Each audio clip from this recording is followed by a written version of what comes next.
Hi, this is Jacqueline Waller, and I am with Connecting Atlanta. Started it here, obviously, in Atlanta, but on this great 4th of July weekend, I wanted to talk about 12 things that people do differently. So as I'm hanging here over at my friend's in the center of Atlanta, I thought to put a vlog out. Why not? Because aren't we all thinking of this on the 4th of July? But think about what our forefathers had to go through to be successful in creating the United States and getting it from England. They all had to do things differently from the ones before them because they weren't the first ones to try, and they just got tired of the oppression. So this is your chance to obtain some freedom of your own, and here's some tips on how to do that. And if you hear a barking dog, that's my friend's dog inside, Ziggy Marley, I like to call him. But anyways, so if you are wanting to be successful, as we've talked about in the past, it's good to surround yourselves with successful people. And a lot of times we may not know people that in our own personal circles at this time that are that successful.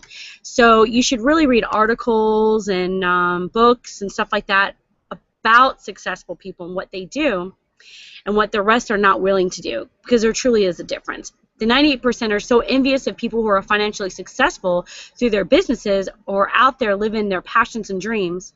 What they don't see are the hours upon hours of labor the person put in to get them to where they are.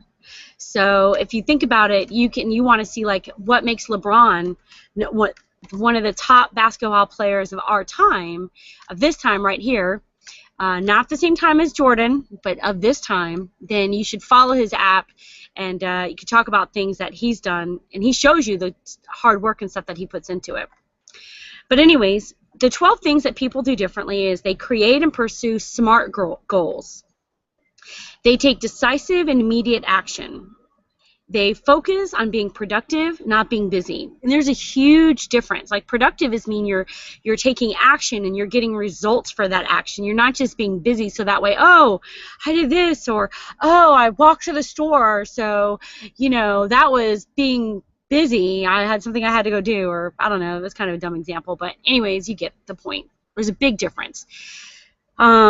Because one is you're really doing something towards your goals, and being busy is like you're just looking like you have stuff going on and you're not producing any fruit out of it. They make logical, informed decisions. Like, are you making decisions? Are you erratic about your decisions? Or your decisions logical? Like, do you think about things that you're going to do? Do you think about the decisions that you're making? Do you think about stuff that you're moving towards within your business? They avoid the trap of trying to make things perfect. This has been a huge one for me to overcome personally, is trying to make things perfect before you take that next step and just going. A lot of times they'll just go with it, and they make that decision and they make that choice and they just go with that. They work outside of their comfort zone. Are you just doing things that you're comfortable with doing, or do you stretch yourself? Like, do you just pull yourself out of your comfort zone? Do you do stuff regardless of whether you like it or not? If you're only doing things that you like to obtain your success, then you're not growing, because all of us have something that we're uncomfortable with doing, but we have to do it anyways. They keep things simple. A lot of times I'll have a tendency to overcomplicate stuff, and I end up failing when I do that. So when I just keep things simple, then I'm way more successful when I do that. And so some of my mentors, they would say, KISS, keep it simple, stupid. I'm sure if you've been in any kind of business or have mentors or whatever, you've heard that expression before. And if not, now this was your first time. So they focus on making small, continuous improvements. What are you doing in your daily life to do something every single day? Just whether it's reading a page out of a book, or whether it is researching something about what you're trying to accomplish. What are you doing to make continuous improvements in your life? They measure and track their progress. Why do you think Google Analytics and all these other types of analytics for websites and all that stuff, that's so you can track your progress. Are you doing that? Are you looking? Are you journaling? Are you looking at things that you're doing in your life to make yourself better? They maintain a positive outlook as they learn from their mistakes. So what? You make a mistake. We all make mistakes. But do you learn from that, or are you just going to sit in your mistakes? That's a question you need to ask yourself.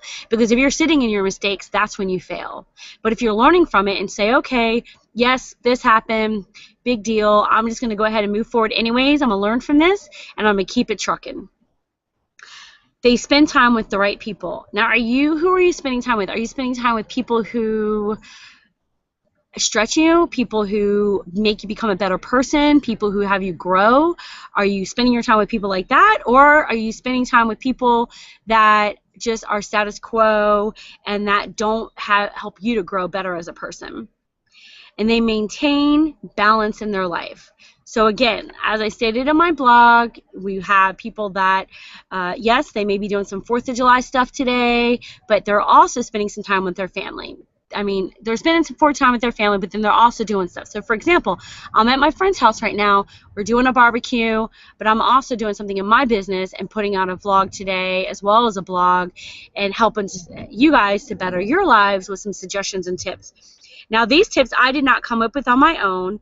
I did get them from an article off of markandangel.com, but you can check out the blog at connectinginatlanta.wordpress.com and get a link to that article. They put it out. That was their tips. It wasn't mine, but I did like it, and I wanted to share that with you guys. So thank you so much for tuning in today to Connecting Atlanta. You can check out our website at connectingatlanta.net. And have a fantastic and safe 4th of July weekend. And remember, our forefathers fought so that way you can still have to go out and fight for your own freedoms, your own rights, your own justices. The oppression never stops. It always comes from someone or someplace. But you have to ask yourself, are you going to go out there and build your dream, or are you going to build someone else's? Have a fantastic day. Bye-bye.